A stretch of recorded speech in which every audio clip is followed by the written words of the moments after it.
And welcome back. Welcome back. Welcome back to glorious Britain with, it is the summer, isn't it? Doesn't look like it. Doesn't feel like it either. We've got tornadoes. It's got a lot of wind, pretty much. Got a lot of wind, a lot of rain. Although my nan's bin blew over this morning. Oh, when I woke up this morning, there was a house across the street that got like one of those plastic dollhouse things. It's blown like right across three gardens. Pretty sick as well. It's not that tall. God, just upside down. My gazebo went up the other day. So yeah, welcome back. You're with myself, Tom, and Seb with the podcast of boys. So, bit of an update. So we did say we'd update you on this. So the bit of the Bournemouth Beach drowning episode. Yeah, that was a couple of episodes. Yeah. So it was a young Southampton lad and a young girl from. I don't remember where she was from. But yes, unfortunately, there were two young people that had died in the tragedy, and it turns out that it's all caused by a riptide, and there is no suspect or manslaughter investigation being held. Yeah, so police initially arrested someone with suspicion of causing their deaths.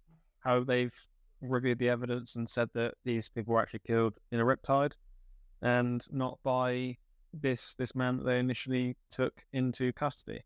Apparently, the man they took in had previously been known for causing sort of problems with his boat. The Dorset Belle tourist attraction, bit of a touristy boat that goes round up and down the coast by the looks of it.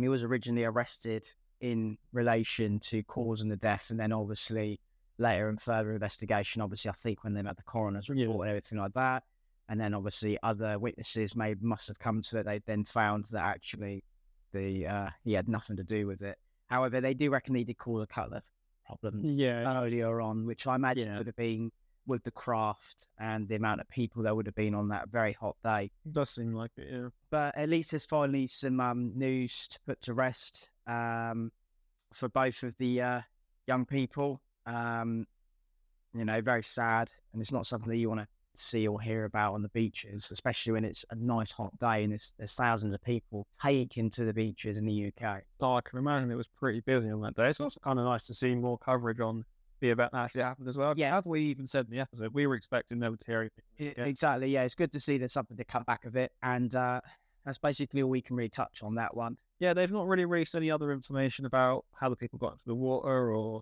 any sort of further details other than no police actions going to be taken against the man. So what has Mr. Rishi been up to this week? Rishi Sunak's been upsetting a lot of people this week, potentially pissing off a lot of the unions. What's he been doing specifically? So as a lot of you may be aware, the UK is currently undergoing a lot of strikes. We've got the Education Department in strikes, Medical Department in strikes, Public Services are in strikes, so that's the fire, police and ambulance. Well, look, everyone's on strike at the moment. Everyone is on strike. Everyone is on strike except the private sector. So let's just get this out of the way. The public sector is currently undergoing rail strikes as well. Oh, yeah. Let's have major rail strikes. Yeah, I got an email the other day saying they're going to start, I think, next week in the summer, and it's going to go on for quite a while. So, so Rishi Sunak has basically come forward to the UK public and has basically said towards all the unions that there will be no final offers on the table for any pay rises or anything across this year. So that's obviously this financial year. So for anyone in America or any other outside of the UK, our financial years are April to April, whereas a lot of countries do it, I believe, December, end of year. We don't do that. We're April to April. Don't ask why. It's probably the biggest tax fiddle I'm always wondering why. Always confuses me. It probably fiddles. Just probably a lot of money disappears to the cabinet. It goes up a lot of their noses. But, we're not going to talk about that, as there was just an investigation that's been dropped, wasn't there, in a lot of the White House and in the House of Parliament. Cocaine, Class A drugs being located. Class A, right? Talking about that. So, yes, a lot of people were hoping to get a little bit higher than inflation this year. So, our inflation at the moment, I think, is at a steady 10% or above. Could be right or wrong on that one. I haven't checked it. It's probably gone up to a whopping 28% now. Well, it was once upon a time 20p. It's now 150p. Basically at the 6, 7 or 8, that's what we're looking at now across the whole public sector. That's what everyone's looking to get a pay rise. He is blaming a lot of the private sector for fucking up inflation.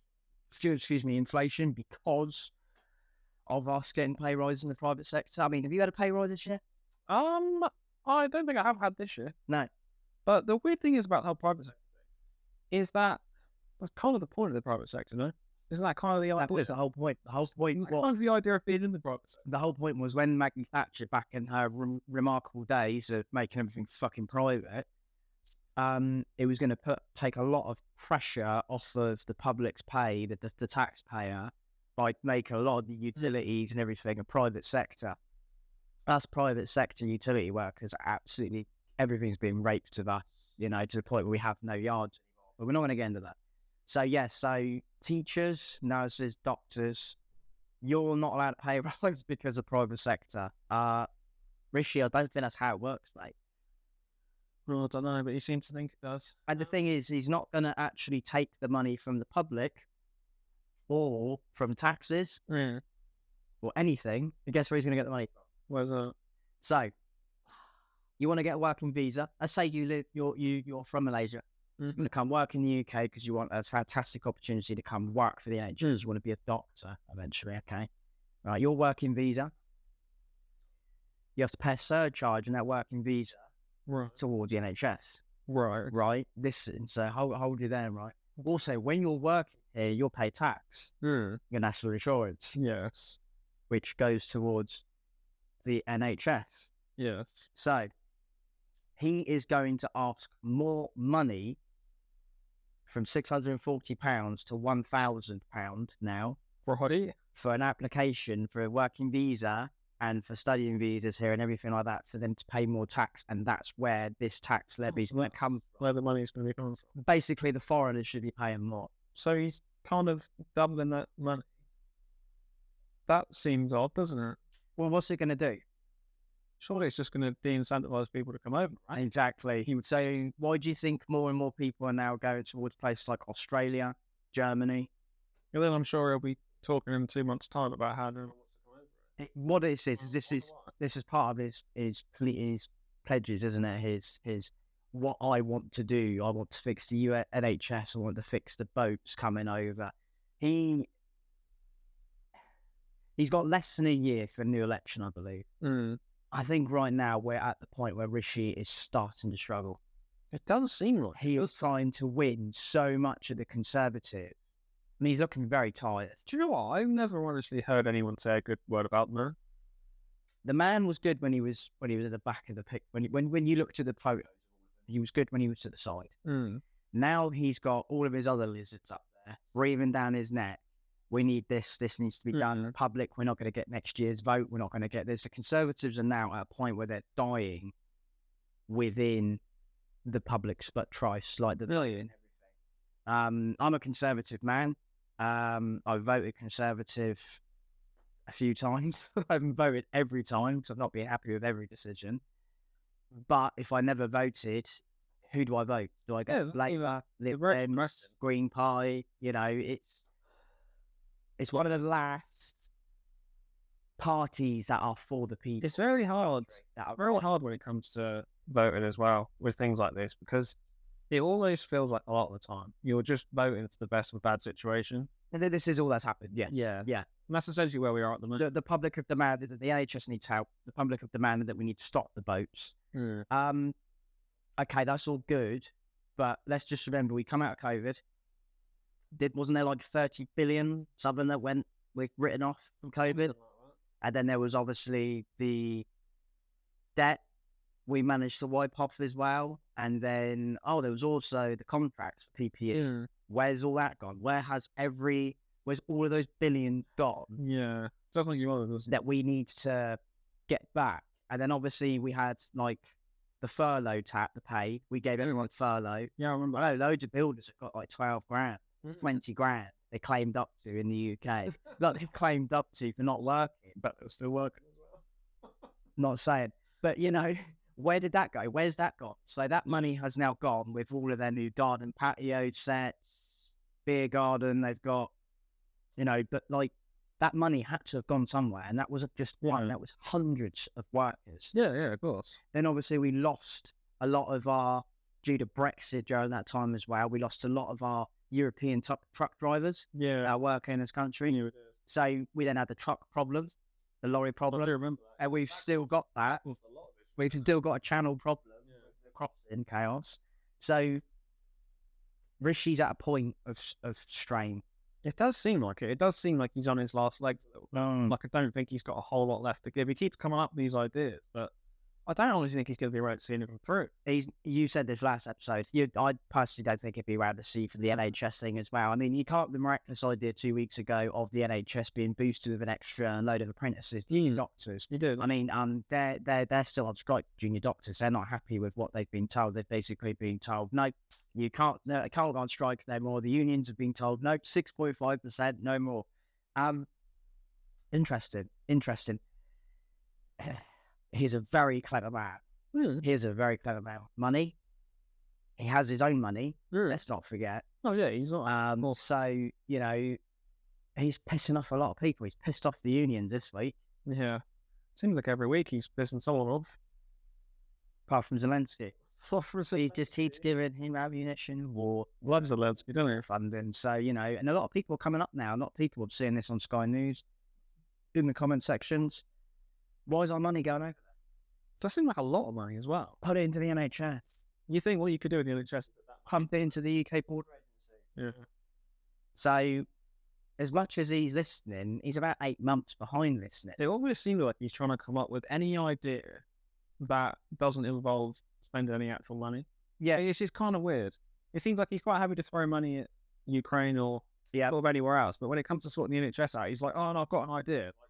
Oh, I've got an idea. But the immigrants, when they come here and work for us, will take money. Yeah, exactly. It's like any idea he has for the NHS doesn't seem to involve actually spending any money. It's like grabbing money from somewhere else. And it's not just that as well. It's I was listening. There's people that still live here that have been living here for like 8 years and still pay that surcharge into the NHS every 2 years. They pay like £2,000. Yeah, they pay their NHS. Oh, it was a one-off charge. No. It's like a recurring. So no, like there's like Australians out here and everybody, and like people from just like India, Africa that are still here paying that money. You've got people from the Commonwealth that are paying that serve for our country. They're in the Commonwealth. They have to pay that surcharge as well. Either they're in the military and they're entitled to like a free healthcare. Like what the fuck? And the biggest thing that people like to move to this country for is our healthcare. It's free. Oh yeah, it's free, but you're paying for it. Yeah, we pay for it. We pay for it monthly. It's almost like because it's the biggest thing people move it for, they've kind of gotten to a point now where the government doesn't want to make it. It's almost like they don't want to make it any better. Because it will just bring more people. It would bring more people, but at the same time, the system's choked. Well, yeah, exactly. So it's like, what do? You can't have both. But like immigrant, you can't stop people coming over and make it better. You just have to accept that you're going to get more people. I mean, it's been going back for centuries, isn't it? Yeah. We the Irish travelled to America, the American opportunity, the American dream, and then the same here with you had the Windrush, the Windrush, when Africans moved here. So Windrush, I think it was called. I don't know how that was called. No, that. But they were here. They moved here for an opportunity to have better, life and style and everything. Running away, and then you got people that run away from wars. So obviously our most recent one is the Ukrainians that are being brought here, that are being given hotels and everything like that. We've got to also cater for that as well in the NHS. If they fell over in the street and break their ankle, you can't just expect them hop off to Ukraine and go get that fit. I mean, their hospital probably don't exist anymore. Probably not. So, walk down to the ambulance station, walk down to the hospital, go and get yourself checked out. And that's another person that get chucked in the queue, in the funnel. People are pissed off, and this is what he comes up with. Yeah, it's gonna be interesting. I mean, look, he's even this even says on this, he's even scrapping inheritance tax as a manifesto pledge. When he's got all these pledges, man, all these ideas, I said he's not in. I don't think he's ever going to see anything through. No, and then by the time the next person comes in, they're the bollocks anyway. They'll write off, and then they'll be doing their own stuff. Exactly. By the time they go, their stuff won't come into play. The next person, it's just like a never-ending cycle. Exactly. But anyway, moving on from that. So, have you ever got to a point where you don't know your phone password? Can't get into it. Potentially, why? Right. How many chances do you reckon you get before iPhone lock it? I think it's like 5 or something. 5, right. Boris Johnson can't get into his old work phone for the NHS COVID-19 discussion in the WhatsApp group. What do you mean? He can't get. What, he locked himself out of his phone? He locked himself out of his phone, and the government, the security people are too afraid to try and put in as many passcodes as to wipe the system. Oh, imagine that.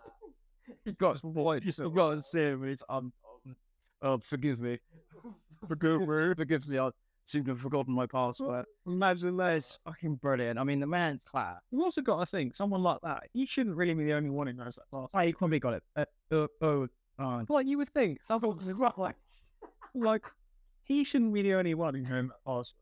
No, it was a work phone. Also, Not only that, his wife also had a work phone as well that she was using privately as well. So it makes me wonder if there's something in those chats that he doesn't want. He's like, oh, I've forgotten it. I've misplaced the password. He's like, oh, I don't remember it. Sorry, I can't get to it. So our Dunfullery award for this week goes to Boris Johnson because I love him. When he was the mayor. Man's a recurring winner. To be fair, if you just hear him try and string his ass together, it's both brilliant and so stupid at the same time. There's a lot of... You can't believe he ever ran anything, let alone a country. It's brilliant. He ran London. Run London for years. I mean, the man come up with Boris bikes. He had the Boris buses. Did you see on that episode of EastEnders a couple of years ago? No. So brilliant. He just walked into the pub and asked for a pint. Oh, ale blues. Because of pints. It is. So Boris Johnson. Let's see him in the news this week. There's an absolute buffoon of a man. Where is it? Boris Johnson. Oh, yeah, and it turns out that he was making £21,000 an hour. That's what he was claiming when he was... What? Yeah. And Liz Truss paid £15,770 an hour for a second job as an outside earning MP. Right. So she had to go do like a meeting and like hold a presentation. That was brilliant. £21,000 an hour.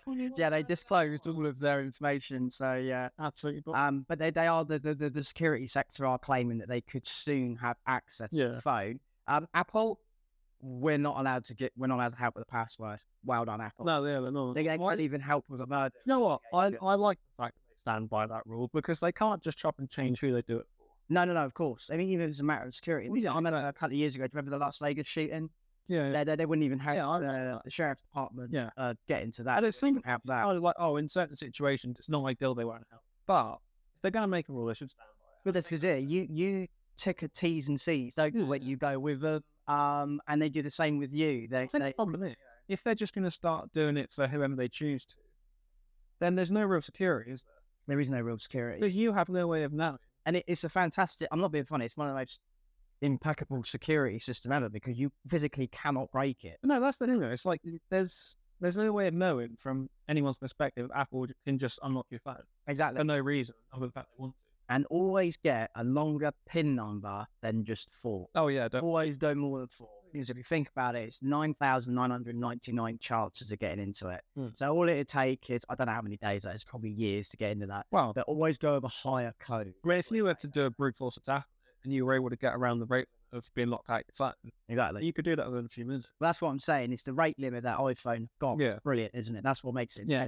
If it hasn't got that, it didn't have that. You could brute force it easily within half an hour. Oh, yeah, with a machine doing it. Yeah. I mean, you got a supercomputer that can do it now, don't they?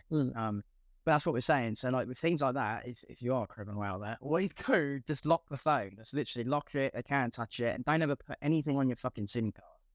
Whoever saves numbers to their SIM card.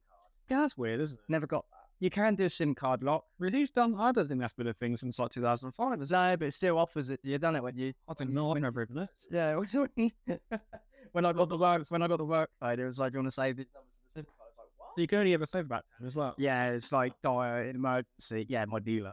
But no, don't do that. But yeah, so they are looking at they are soon going to be able to get into his phone for the COVID inquiry. I mean, I'd like to imagine what's on his phone in now, but it's like porn being so much everything. That's it. I'll tell you what, if they get into that, it's the amount of people that are in that group participating. I bet people have left that group now, blocked it. There's just numbers in there and just said +44. And you don't know who they are. Imagine that. It's just like 12 missed calls to his dealer. And the problem is it's into WhatsApp as well. So WhatsApp is end-to-end encrypted. Yeah, so not into WhatsApp. So they can't even get into it. So They can't they really want to get into that phone specifically to get that chat. I mean, if he's deleted the chat, they're fucked. Yeah, true. Because I don't know what's involved in this COVID inquiry. I mean, there must be some nasty shit going on in there. Does make you wonder, doesn't It it? reminds me of that guy from Hot Fuzz when he says, I'd like to smash your head open, all those dirty little pieces to me ahead. You know, and you think, wow, that's what they'd be like. You know, Really weird, isn't all it? those filthy. Can you imagine that on that phone? Like, other than just this COVID stuff. There's probably, Imagine what else is on there. there's probably talks about nuclear. When he doesn't seem like a smart man. So he's not No. like segregating what he puts on the phone. Is he? He probably has his passwords on the notepad. Oh, he probably does. He carries around in his pocket. Defense system Yeah. information and everything like that. Because they did that's what they wanted. He didn't have his phone back either after his term either. He held on to it for quite a while, and the people were like, "Why's he still got it? Like, shouldn't the PM should that?" And you imagine getting to the end of your term as Boris Johnson and then being like, we have the phone back, and then being like, no. Just like fucking reset, factory reset. I was kind of using it for my personal. All right, well, we'll give you a couple of months to get a new one. Oh, great. You know, like, fucking, I mean, we're talking about the United Kingdom government here, and they're physically struggling with a fucking phone that a bloke has been out of term for how long now? Well, it's been a while, isn't It's it? been a while, hasn't it? You know, and they're now looking at this phone. I mean, it's taken them that long to go, oh, we need Boris Johnson's phone. There's probably loads of things in there, like you say. Probably a lot of stuff. Lean scandal, contract scandal, software contract scandal. There's all sorts in there. Then obviously probably all the brasses and all that, and all the birds and all that, and the officers and all that. He's been chatted. I mean, he is right now. He's probably sweating a lot. Oh, I bet he's anxious right now. Oh dear. Is it hot in there, Mr. President? What's Prime Minister still on the air conditioner? Oh, blimey. Yeah, it's just all looking a bit whack job in the minute. Yeah. So yeah, just when you think things couldn't get any more worse. Wagner Group. Yes. It's probably our first time touching on this. We have explained a little bit about what We don't that talk about actually Ukraine, means. Wagner Group is a PMC, a private military contracting company, basically mercenary, Basically. simplest terms. So yeah, they've obviously been assisting Russia in Ukraine's efforts to take over Ukraine, or sections of the Ukraine, I shall say, during the conflict. And they have done some major pushes. They've made some major conflict efforts, and they have taken over as much more than actual Russian forces.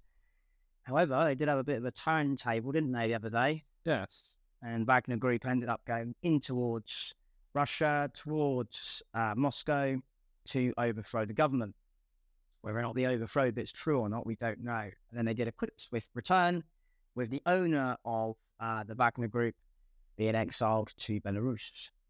However, what's today's headline say, Zab? Wow. Putin says that the Wagner Group has no legal basis and therefore simply doesn't exist. Oh dear. Interesting. Oh dear, oh dear, oh dear. So what does that mean for us then? Fuck knows at this moment in time, because it's a day, this is literally less than 11 hours up. So Putin says Wagner regret offers to keep in troops in Ukraine under leadership of their direct commander. So, as we might know, that a lot of people were saying this could have been hoax. I think it's becoming more true day by day now. The owner has been exiled to Belarus, where he is basically sitting in his underwear. But it's extremely comfortable.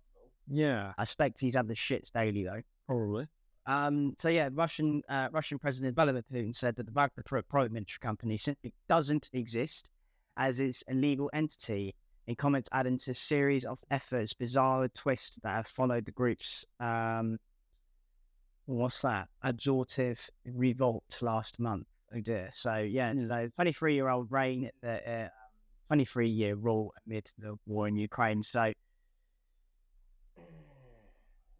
does this mean that the war efforts could be put on hold for his war efforts in Ukraine? Could we, you know, kind of makes you wonder at this point where things are even going. Because I feel like things have kind of gotten to a bit of a stalemate for a little while. Has gone to a stale. I mean, I don't think the weather has vastly improved over there as they thought it would have been. So, as a lot of our viewers might know out there, that the Americans, British, and also the Germans, we sent over a couple of our own tanks.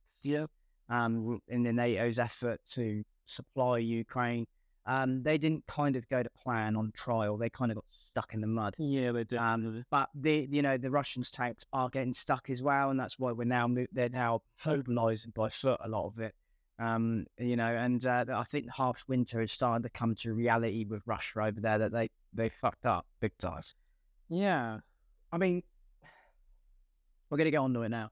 President Zelensky. You love Zelensky. Right. President Zelensky, I'm not very pleased with in this entire war effort, as he's turned out to be quite the baby. Do you reckon? Why should you say that? The snotty remarks. What's he said? Well, how long is it going to take for NATO to let me sign up? Oh, right. Everyone knows that if you're currently in a conflict, you can't join NATO. As always, that means all of NATO has to go in. Yeah. So you can't just mid-war be signing up. You know what I mean? What would it mean to you as a person, a British citizen? What would you say to that? Would you say that, yeah, let's go in? Or... What, as in right now? Yeah, what would be your views on it? I'm someone who doesn't even follow it. I think my views on it would be, I don't think that's something you want to be getting into at this point in time. I don't think you want to just be letting him come into NATO and then just going in headstrong, trying to end it all. Yeah, because obviously we've got the nuclear weapon word being thrown about quite a lot. Yeah, that's the worrying part. And I do feel like if, us or anyone else, US, whoever, suddenly goes in and starts, trying to fight war for them, you do have the nuclear issue of, if Putin feels that threatened, what's he going to do? Exactly. I mean, there is no likelihood. I mean, we're not trying to scaremonger anyone out there, because we know it's not. It's inevitable. The warnings have been threatened there. We've heard it from Donald Trump and everything like that. It's always been, you push the button, I've got a bigger button. Okay, yes, we have got NATO. They're doing significantly match up to the same sizes. I mean, we've got the advanced technology. We've got the technology out there that can destroy Russian armaments and everything like that. Whereas Russia have the mighty of the hammer and sickle soldiers, the men that have been there men and women that have served under the Soviet Union. So their love for Russia, for the motherland, is a big thing. My thoughts exactly. Do we go in there now? Do we sort this out now, or do we wait? It's an interesting one, isn't it? Ukraine will eventually become part of NATO. Yeah, it will. Well, it might not happen next year. It may not happen in 10 years. I mean, we need to revert a bit back in time. Back in 2013-14, Crimea was invaded by Russia. So a lot of people that don't know, that's in the Donbass region of the Ukraine. That's the southern area, and it was originally Russia's, as obviously the Soviet Union, before it disbanded and become its own sovereign independence of Ukraine. He wants it back. He has Crimea. There was a bit of tit for tat back for a while. Obviously, water was turned off. A bridge was blown up recently. People were killed there. No one knows the exact truth. No. There is no journalism out there at this moment in time that can give us the exact information that we need. No, I suppose the thing is, though, with this whole, war in Ukraine sort of news going on, I mean, at some point, it's going to come to a boiling point where someone needs to kind of push forward and, make a big decision. Well, I mean, what do you think that big decision is going to be? The big decision is either going to be the UN go in there as peacekeepers, as we've seen many years ago. We saw that, in many other conflicts. I mean, the UN don't do a lot. They're not allowed to. Yes, they have tanks. Yes, they have weapons, but that is literally a peacekeeping operation. Yes. They'll most likely go in there arms in arms, linked together, and basically say no more fighting. I think personally, yes, the United Nations need to get involved and deal with that. But at the same point, is there even any point for the United Nations to get in there and get involved? And the reason I say specifically why is because we're not seeing any inhumanitarian acts. There's no. Oh, at the moment, no. It's like, I mean, there were a few. There was a few incidences, weren't there? It definitely seems like recently, the entire sort of war in Ukraine things, I wouldn't say died down. Probably not the right word for it. the journalism stopped on it. It's gone quiet from a outsider's perspective. Yeah. You don't really know what's going on over there. No. I don't know if it's because the press have got on board with it, the world's got on board with it. I don't really know what's happening. Like you say, it's journalism based. We now as British people as live in the UK, we rely a lot on our world information by journalism. We require a lot of it from the internet now. How else are we going to know what's going on? We see the odd TikTok, we don't see loads of it. There are people out there constantly posting, whether or not it gets into your algorithm. And then obviously you've got YouTube and Reddit. Yeah, That full of it.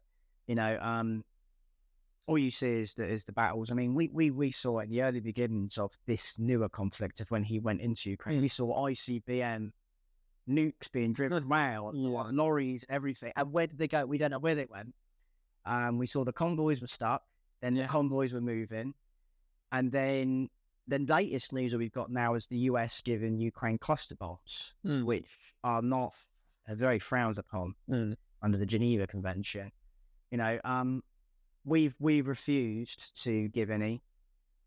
And then obviously we had the meeting the other day with Zelensky to do with NATO, you know, and our Secretary of State turned around and said, you know, our Defence Secretary, I believe, said, we're not an Amazon delivery service. I mean, oh shit! You don't say to people that's got these civilians dying. That's kind of true. I mean, I think the problem with Zelensky, well, there's a problem he's got anyway, is that he was kind of in no way prepared for dealing with anything like this. Not at all. And I think it's a little bit like, I don't know. It's almost like throwing the manager of a five-a-side team to go manage Liverpool. Do you know what I mean? Yeah. A totally different world, and I don't think he's in any way prepared to deal with it. And I think that's why he's been kind of struggling a bit here and there, and also it comes across like he doesn't know what he's doing, because I don't think in this situation he really does. Well, no one, that's not being funny, not really any president is prepared. No, but I have their own country. No, I don't think him or any of the people around him were in a position to really know what to do, versus if it was in this country, I feel like we'd have a lot of specialists we could lean on. Oh, Christ, we'd be fine. But over there, I don't think they really were in any way prepared for something like this. Well, this is the thing, that you know, them being their own country, they literally had their own defence. Yeah, they had no one around them was going to help them out. Considering that a lot of their neighbours were within the Soviet Union, so they would have been close neighbours back in the day. Yeah, they'd have a lot of mixed civilians, you know, citizens, and the only thing that they've got that's holding them back is the pure Ukrainian strength. Is that Ukrainian soldier who is now technically fighting brother, sister, or cousin, you know, because they were close. They mixed, integrated country. You know, there's a lot of Russians, Ukrainians, and Ukrainian Russians.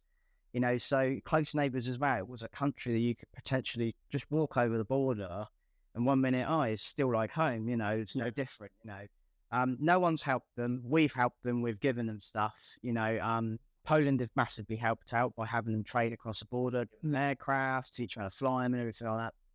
But we still hold back on a lot of reserve because we don't want our stuff falling into the Russian hands.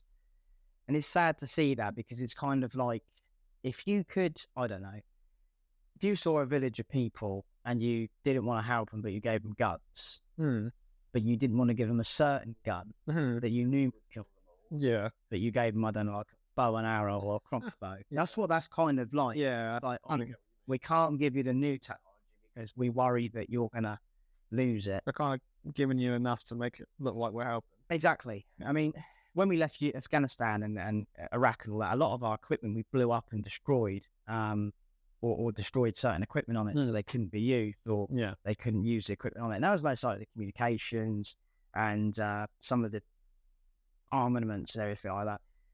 Just do that.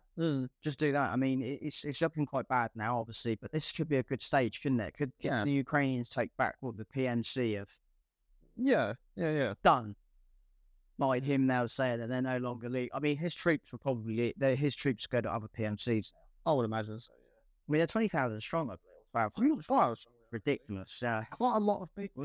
When you think of like a private military sort of organisation, you think of about 30 guys. Yeah. You think of like 30 guys in a truck. That's it. You don't have an entire small country. Like a SEAL team. Yeah, exactly. Not like a village. Like an entire town's worth. Entire town of people. I mean, and these are people that are ex-military anyway, that have served within the Soviet Union, or have served within the Russian or Ukrainian Yeah. So again, it's just fighting each other. Pretty much. I mean, I think it's going to get to a point in a minute where he's going to crumble. Who's Zelensky? Russia. I think he'll because he won't put. It's hard to say, but he wouldn't put. I don't think he's going to put any more soldiers into it. I know he's put out a massive recruiting video to get more recruits in. Do you know what? I don't think this has kind of really gone the way he expected it to. No, I think it was all in. I think a long time ago, when this all sort of kicked off, what was it? A couple of years ago now? Something like it's a year or two now. I think so. Yeah, something like that. I think it's been going on that long. I think he was expecting a pretty swift takeover and the rest of the world to just look the other way and forget about it. Yeah, because he thought he was going to be going in doing some humanitarian aid, right? He was going to be going in, going help them. He calls them fascists, doesn't he? So they're wrong by Nazis. I mean, which is very interesting. It is, yeah. Very interesting, to see that. And there's a lot of controversy that goes around it, and that's why we're sitting on the fence with this side of it, because there's a lot of pro-Russian, pro-Ukrainian mixture towards it. It's tricky as well, because I think a lot of the pro-Ukrainian stuff comes from the fact that they're the ones that are being invaded. They are the ones that I don't think if it was here, we'd be invaded. I don't think if there wasn't a war going on, a lot of people would be like, oh, pro-Ukraine. Yeah, of course they would, yeah. I kind of get it, because they are being invaded, so fair enough. Yeah. But I think that does also mean that a lot of people look the other way when it comes to things that Ukraine have been sort of demonized for in the past. Well, this is it. I mean, it's not the kind of country that you thought was going to happen to, is it? Like you'd think, considering how close they were and everything like that, they were never going to be taken over. Yeah. Or to a point where they would be taken over. Yeah. I mean, a lot of specialists out there who are experts in this kind of warfare conflict, they turn around and said, it'd take it in 3 days. I mean, Russia never said 3 days they'd have it. I mean, he always had the vision that he could take the UK in 20 minutes. But that's if he fired an ICBM. We did take anyone in 20 minutes. You could take anyone in 20 minutes with a nuke, can't you? I mean, you take the tanks. I mean, you could take the world with a nuke bigger. Pretty much, like we all seen the Modern Warfare games, haven't we? When they got to stop the nuke and it's the ICBMs are going across the states. They're like, we'll actually get our anti-warhead stuff up there. I mean, don't think nukes. That's all I can say to a lot of people. Don't think. Yeah. If you want to prepare, do what you want. I don't think we've got the. I mean, there's obviously always a threat. There is always a threat. Yeah. I don't think nuclear warfare is going to be breaking out tomorrow. No, I don't think that's a realistic fear. I don't think that's going to happen because Wagner are no longer illegal. They're no longer a league attender. Does that mean that, because he let HMRC know that there are RTIs, they don't need to do that. Yeah, it's a bit weird, isn't it? How we just cross them off. It's a very interesting way of seeing how the world works over there. It's mental, isn't it? Where he's just kind of like, leagues don't exist. But anyone could be a group, couldn't they? You'd never get that somewhere like this country. You couldn't say that. Well, I don't know. I mean, you could, but you wouldn't.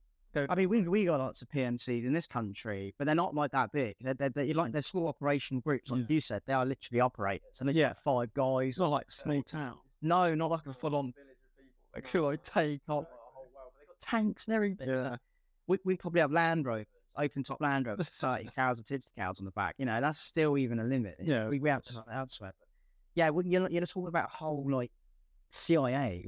A lot of people, not bodies.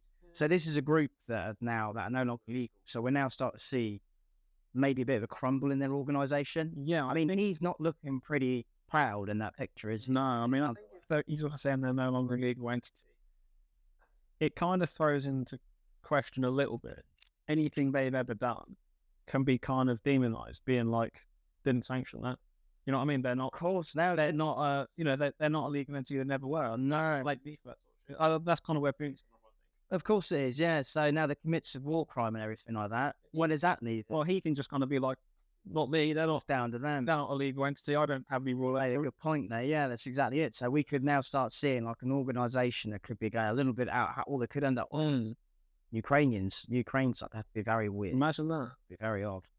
Yeah, sorry that we killed quite a few people and took a lot of your time. Yeah, I know I killed your mum yesterday, but cheers, mate. With me. Yeah, that's wicked. On your side now. New contract. I mean, they'll probably be wiped out, squashed now. Oh, I don't know. I imagine that. I imagine they'll probably actually just disband, and like you say, they'll go to other PMCs and just rebrand. Yeah, just rebrand and disappear for a bit. I'd imagine. Snagner. But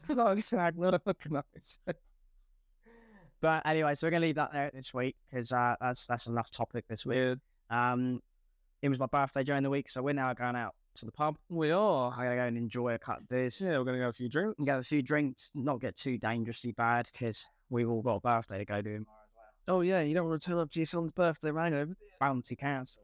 Oh, imagine that. Throw it up on the kids. So I hope the weather's going to improve. And there's also a weather warning coming in. There is. Yay, heat wave. I'll have to look forward to it. We just got through one. We're about to go through another I mean, it's amazing looking outside at the moment. It's sunny, it's raining, it's windy, it's hot and cold. I don't really know what to make of it. What was that planet in Halo where constantly crap? Is that weather? I don't remember. Oh, I don't know. But the idiots. Oh. Written. Right. Anyway, see you on the next one.